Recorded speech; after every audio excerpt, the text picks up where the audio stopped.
ಕೃಷಿ ಸಾಲ ಪಡೆದ ರೈತರಿಗೆ ಭರ್ಜರಿ ಗುಡ್ ನ್ಯೂಸ್. ಈ ವಿಡಿಯೋದಲ್ಲಿ ಕಂಪ್ಲೀಟ್ ಮಾಹಿತಿ ತಿಳಿಸಿಕೊಡುತ್ತೇವೆ. ವಿಡಿಯೋವನ್ನು ಕೊನೆವರೆಗೂ ನೋಡಿ ಮತ್ತು ಚಾನಲ್ಗೆ ಹೊಸಬರಾಗಿದ್ದರೆ ಸಬ್ಸ್ಕ್ರೈಬ್ ಆಗಿ. ಇತ್ತೀಚಿನ ದಿನಗಳಲ್ಲಿ ಸಾಲ ನೀಡುವ ಸಂಸ್ಥೆಗಳ ಸಂಖ್ಯೆ ಹೆಚ್ಚಾದಂತೆ ಸಾಲ ಕೊಳ್ಳುವವರ ಸಂಖ್ಯೆ ಹೆಚ್ಚಾಗುತ್ತಲೇ ಇದೆ. ಸಾಲವನ್ನು ಅನೇಕ ಕಾರಣಗಳಿಗೆ ಪಡೆಯಲಾದರೂ ಕೂಡ ಕೃಷಿ ಉದ್ದೇಶಕ್ಕಾಗಿ ಪಡೆಯುವ ಸಾಲಗಳಿಗೆ ಅಧಿಕ ಮಾನ್ಯತೆ ಇದೆ. ಈ ಬಾರಿ ಸಹ ಅನೇಕ ಸಹಕಾರಿ ಸಂಘ ಸಂಸ್ಥೆಗಳಿಂದ ಸಾಲ ಪಡೆದ ರೈತರು ಬೆಳೆ ಬೆಳೆದು ಸಾಲ ತೀರಿಸಬೇಕು ಎಂದುಕೊಂಡರು.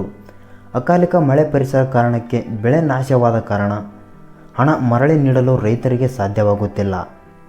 ಅಂಥವರಿಗೆ ಸಿಎಂ ಸಿದ್ದರಾಮಯ್ಯ ಅವರು ಇಂದು ಶುಭ ಸುದ್ದಿ ನೀಡಿದ್ದಾರೆ. ಈ ಮಾಹಿತಿಯ ಬಗ್ಗೆ ಇನ್ನಷ್ಟು ತಿಳಿಯಲು ವಿಡಿಯೋವನ್ನು ಕೊನೆಯವರೆಗೂ ನೋಡಿ. ಸಹಕಾರಿ ಸಂಸ್ಥೆಗಳು ಸಾಲ ನೀಡುವ ಸಂಖ್ಯೆ ಅಧಿಕವಾಗಿದೆ. ಇಲ್ಲಿ ಸಾಲ ಪಡೆದ ರೈತರಿಗೆ ಇದೀಗ ಸ್ವಲ್ಪ ವಿನಾಯಿತಿ ನೀಡಲು ಸರ್ಕಾರ ಮುಂದಾಗಿದೆ. ಮಧ್ಯಮ ಅವಧಿ ಹಾಗೂ ದೀರ್ಘಾವಧಿಯ ಸಾಲವನ್ನು 2023 ಡಿಸೆಂಬರ್ 31 ಒಳಗಾಗಿ ಮಾಡಿದ್ದ ಸಾಲಕ್ಕೆ ಅಸಲು ಮರುಪಾವತಿ ಮಾಡಿದವರಿಗೆ ಬಡ್ಡಿದರ ಮನ್ನಾ ಮಾಡಲು ಸರ್ಕಾರ ಆದೇಶ ನೀಡಿದೆ. ಇದರಿಂದಾಗಿ ಸಹಕಾರಿ ಸಂಸ್ಥೆಗಳಿಗೂ ಸಹ ರೈತರ ಸಾಲ ಮರುಪಾವತಿ ಆಗಲಿದ್ದು ದೊಡ್ಡ ಮಟ್ಟದಲ್ಲಿ ಸಹಕಾರ ಸಿಕ್ಕಂತಾಗಿದೆ. ಇದಲ್ಲದೆ ಮುಂದಿನ ವರ್ಷದ ಸಾಲ ನೀಡಲು ಕೂಡ ಮತ್ತೆ ಉತ್ತೇಜನ ದೊರೆಯುವಂತಾಗಿದೆ. ರೈತರ ಬೆಳೆಗೆ ಬರ ಘೋಷಣೆ. ಮಳೆಯ ಅಭಾವದ ಕಾರಣ ಬೆಳೆ ನಾಶವಾಗುತ್ತಿದೆ. ಈ ಕಾರಣಕ್ಕಾಗಿ 223 ರಾಜ್ಯದ ತಾಲೂಕುಗಳನ್ನು ಬರ ಪೀಡಿತ ಎಂದು ಘೋಷಣೆ ಮಾಡುವುದಾಗಿ ಹೇಳಿದ್ದರು. ಈ ಮೂಲಕ ಅದನ್ನು ಕಾರ್ಯರೂಪಕ್ಕೆ ತರಲು ಸರ್ಕಾರ ಮುಂದಾಗಿದೆ. ಕೃಷಿ ಉದ್ದೇಶಕ್ಕಾಗಿ ಮಧ್ಯಮ ಮತ್ತು ದೀರ್ಘಾವಧಿಯ ಸಾಲ ಮಾಡಿದವರು ಫಸಲು ಸರಿಯಾಗಿ ಸಿಗದೆ ಸಾಲ ಕಟ್ಟಲು ಆಗದೆ ಸಂಕಷ್ಟಗೊಂಡಿದ್ದಾರೆ. ಹಾಗಾಗಿ ಸಹಕಾರಿ ಸಂಸ್ಥೆಗೆ ಸಾಲ ಮರುಪಾವತಿ ಆಗುತ್ತಿಲ್ಲ. ಇದರ ಜೊತೆಗೆ ಸಹಕಾರಿ ಸಂಸ್ಥೆಗಳು ರೈತರು ಪಡೆದ ಸಾಲದ ಹಣ ಹಿಂತಿರುಗಿಸದ ಕಾರಣ ನಬಾರ್ಡ್ಗೆ ಹಣ ಸಲ್ಲಿಕೆ ಮಾಡಲು ಸಾಧ್ಯವಾಗುತ್ತಿಲ್ಲ. ಹಾಗಾಗಿ ಬರ ಪರಿಹಾರ ಘೋಷಣೆ ಮಾಡಲಾಗಿದೆ. ಇದುವರೆಗಿನ ಲೆಕ್ಕಾಚಾರ ಏನೆಂದರೆ ಸಹಕಾರಿ ಸಂಸ್ಥೆಗಳ ಮೂಲಕ 56,000 ರೈತರು ಸಾಲ ಪಡೆದಿದ್ದು ತಿಳಿದು ಬಂದಿದೆ.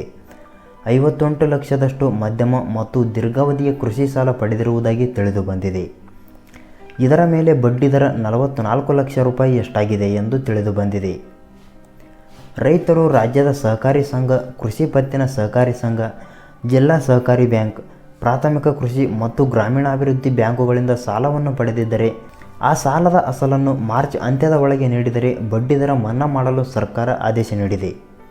ಸರ್ಕಾರವೇ ನೀಡುತ್ತೆ ಬಡ್ಡಿ ಮೊತ್ತ. ರೈತರು ಕಟ್ಟಬೇಕಾಗಿರುವ ಬಡ್ಡಿ ಮೊತ್ತವನ್ನು ಸರ್ಕಾರವೇ ನೀಡಲು ತೀರ್ಮಾನಿಸಿದ್ದು ಅದಕ್ಕೆ ಕೆಲವು ಷರತ್ತನ್ನು ವಿಧಿಸಲಾಗಿದೆ.